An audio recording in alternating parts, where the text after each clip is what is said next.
Good morning, everyone. This is Jeffrey Kennedy, author of fantasy romance and romantic fantasy. I'm here with my first cup of coffee. Mm, so delicious. Um, Today is Monday, December 27th, the final week of 2021. The final countdown. Dorinda and I, both being children of the 80s, we are of an age. Um, on our final sprint, we often sing the final countdown, which I imagine you younger folks don't get, but it makes us laugh every time. Mm. So here I am, back in my nest, back in my usual spot. Let's see what this. I guess that's part of the cat tree that you're seeing over there. Still displaced. We'll keep up the decorations for a week. Continue to do festive holiday mugs for the rest of the week, and then I might clean it all up this weekend. We are very exciting. You guys have no idea how we party in this house, but we are scheduled to get our COVID booster shots on the afternoon of the 31st. And it's pretty damn exciting, huh? Because we weren't planning to do anything for New Year's Eve anyway, and it's Friday night, and all of our partying is done now. So we are going to get it done at Pharmaca, which in Santa Fe is right next door to Trader Joe's. So we'll go get our boosters at Pharmaca, go over to Trader Joe's, get our snacks for New Year's Eve, and then go home and be ready to recuperate over the weekend. And then if I'm spunky enough, I'll take down all the decks too.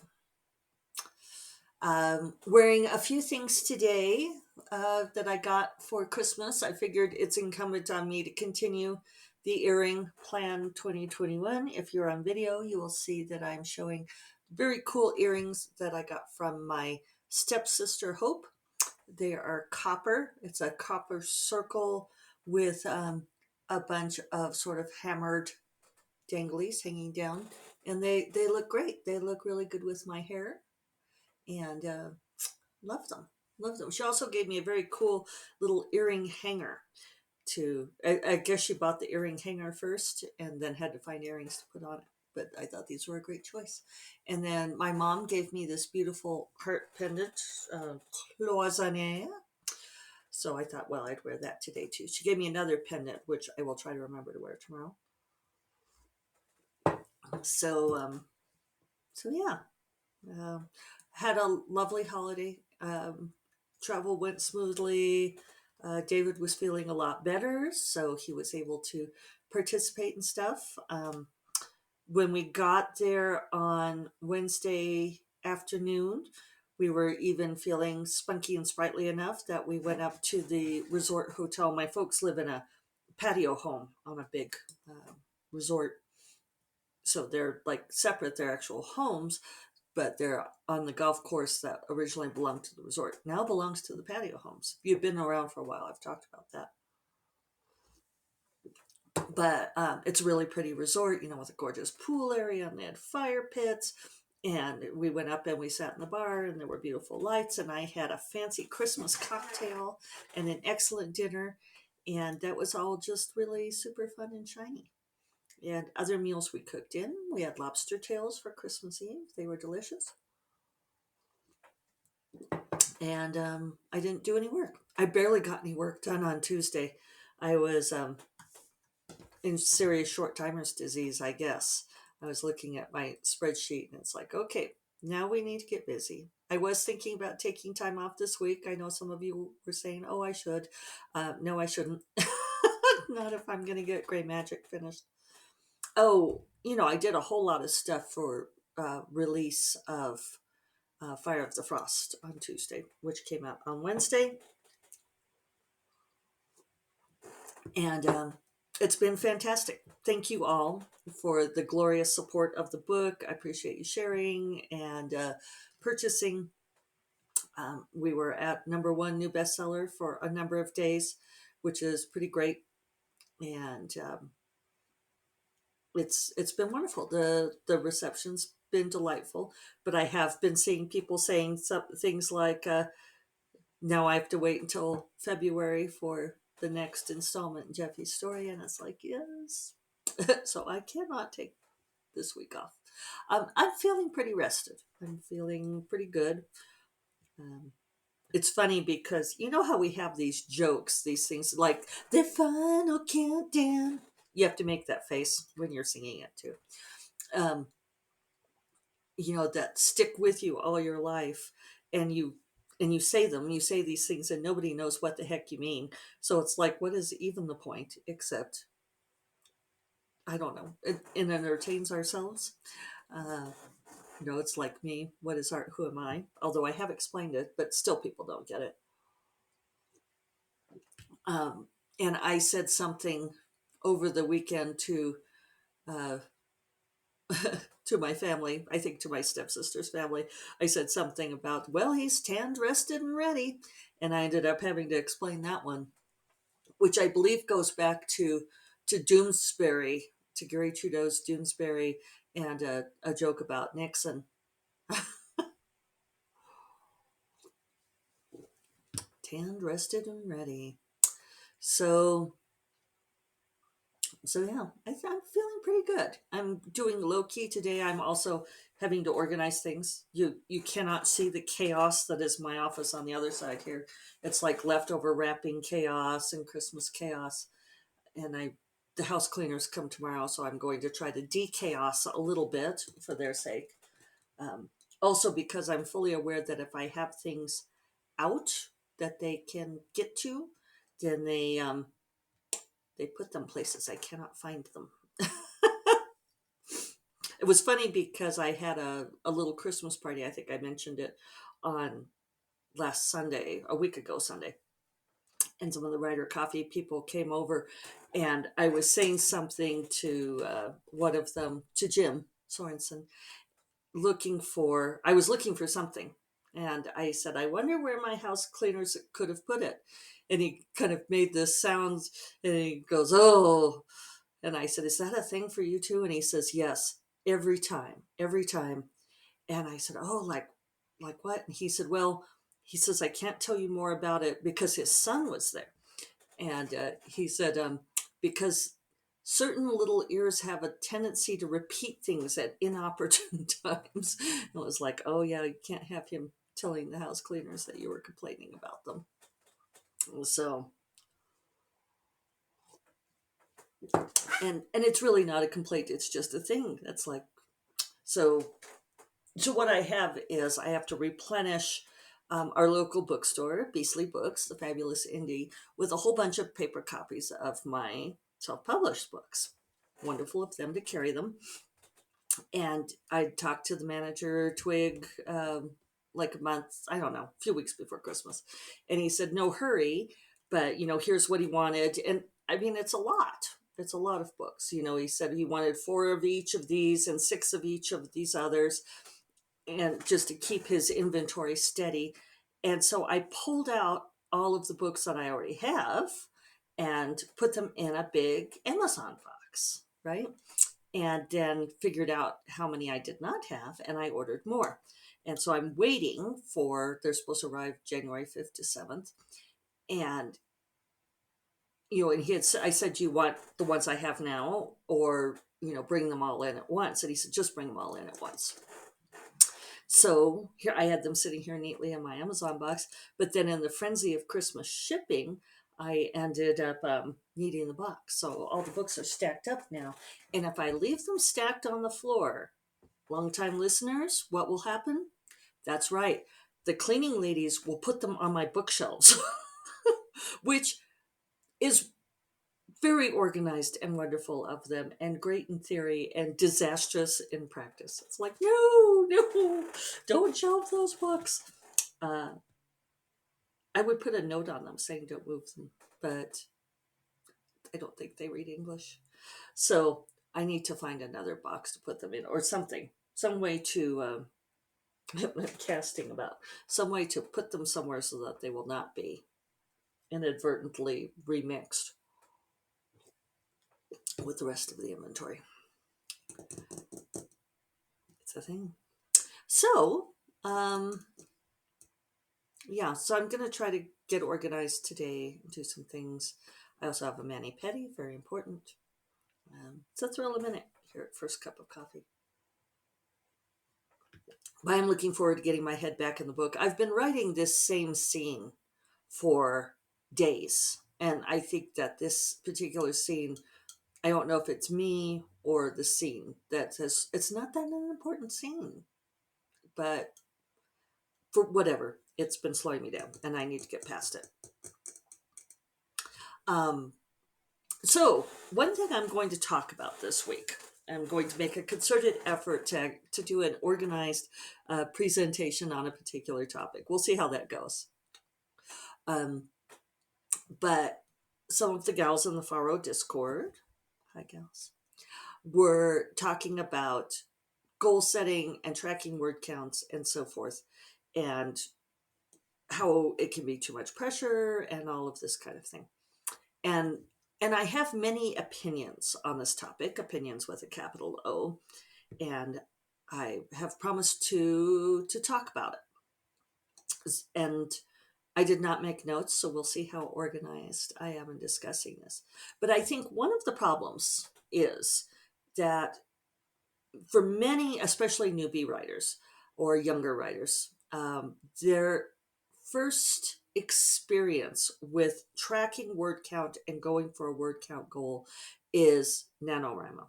It's National Novel Writing Month, where you try to write 50,000 words in a month. And so everybody does the math and figures out month of November is 30 days. If I'm going to write 50,000 words in 30 days, then I need to write 1,667. It's rounded up to make my 50,000 words. And it's pretty brutal, especially if it's not something that you've been doing before. And there are a lot of aspects to this that I really, I think NaNoWriMo is good for one thing and one thing only, and that is building a writing habit. It does teach people to write every day, which I do think is an invaluable habit to build. But I think it also encourages a lot of negative things. One thing is it brings competition into creativity, which I think kills creativity. I think it creates pressure, which is not good for anybody. It creates stress, and it creates an unhealthy relationship with striving for word count. In part because it's a competition. You try to win. It was created by a guy, and it's a very boy setup, and I don't think that everybody benefits from this idea of competition. And yes, we're a capitalist society, and oh yes, team sports are amazing. What the fuck ever. I just don't believe those things, especially when it comes to something like a creative effort. I don't participate in part because I don't like the competition. I don't think it's good for me, and I don't think it's good for the other people. And sometimes people have become upset with me about this because, like I've discovered, and we're going to talk about these metrics because I keep extensive spreadsheets on what I do. And I have found that my average word count per month is 40,000. And that is an absolute average, which means that, like, well, let's see, my lowest word count month ever since ever. Sometimes I lapse into 80s lingo and I don't know why. I've been tracking since 2012, only the last 3 months of 2012. But in all of that time, my lowest month ever was 5,648 words. And that was because that was August of 2019 when I went to RWA and San Diego Comic Con and Worldcon and traveled around Dublin for was in Dublin for a week and traveled around Ireland for another week. And I simply did not try to write that month. So it was like little things that I needed to get done were the only things. Highest word count month ever let's see, is going to be in December 2015, I did 74,149 words. So that average over the monthly average over all the years coming out at 40,000. There are many months where I've done over 50,000 words in a month. I'm going to start getting a little bit of overcast here, kind of darkened up on the video. I lost my train of thought. The darkness robbed me of thought. So people do these things where they do teams for NaNoWriMo, and they're like, you could really help our team. And that's like, no, I don't feel like that's helpful of me. I have a big flock of ravens going overhead. Very busy, the desert ravens. So at the same time, I do believe in building the daily writing habit, and I do believe in setting a word count goal, but with many caveats. And that's kind of why I have opinions. But the first thing that I want to introduce you all to is the idea of simply tracking your time. So my virus protection will automatically renew in 3 days, but until then, I'm going to be getting these expiration buttons. It's like, it's already told me I'm set up to automatically renew, and yet it's going to remind me 17 times a day that it's going to expire. I should just go ahead and renew it now, but I feel like that's capitulating. Okay, so anyway, when I talk about that I've only been tracking my count since 2012, I was doing a number of things before that, but so far as preserving a record, I really did start tracking my daily, weekly, and monthly word count in 2012.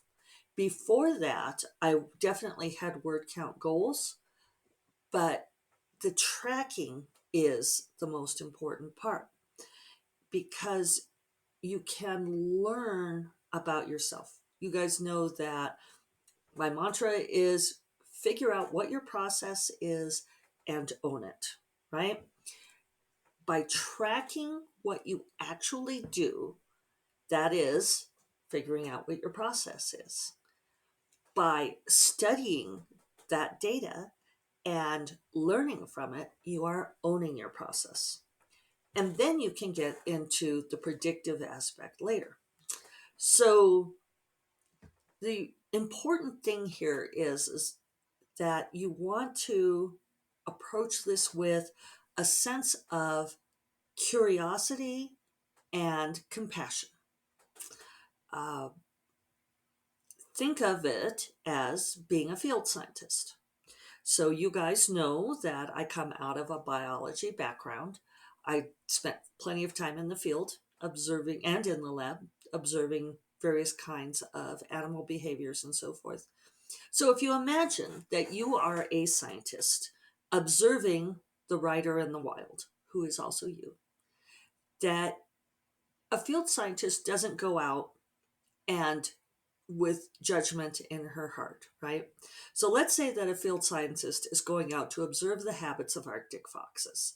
And she has her motion sensitive cameras and she has her long distance scopes and she watches and she notes their periods of activity, that they seem to sleep at this time and that they tend to be probably crepuscular, right? Active in the mornings and the evenings, that they sleep again during the day. That they tend to play at certain times of the day. Maybe she's gone in and tagged some of the animals so that she can recognize individuals. And she may note she's going to have a spread of activity, right? Some individuals are going to be in the den sleeping more often than others. She's going to have some that are more active. And she might be able to correlate that with age or with gender, any of these things. I guess with animals, we probably still say sex, but whatever. She may find correlations, but she's not going to be judgmental, right? It's not going to be like, oh, that fox is lazy, number 21B, because he is always in the den sleeping. He sleeps 2 more hours on average than the other foxes. There's no judgment. It's a data point, right? And that's how I want you all to start to approach this. I think that it's tremendously worthwhile to observe your own behavior as a creative, but as a field scientist. See what you can do. See what you actually do when you are not pushing yourself into a forced competition like NaNoWriMo. And we'll talk about this more tomorrow, what you can learn from it. But for now, I want you to sit with that idea that you are simply learning what your process is. And I am still learning. I have got, almost 10 years of data here, and I am still learning things about how I work and what my oscillations of activity are and what affects them. So we're going to embark on a field study, the writer in her natural habitat. All right, on that note, I will remind you all that First Cup of Coffee is part of the Frolic Media Podcast Network, and you will find more podcasts you love at frolic.media/podcasts. And I will talk to you all tomorrow. Take care. Bye-bye.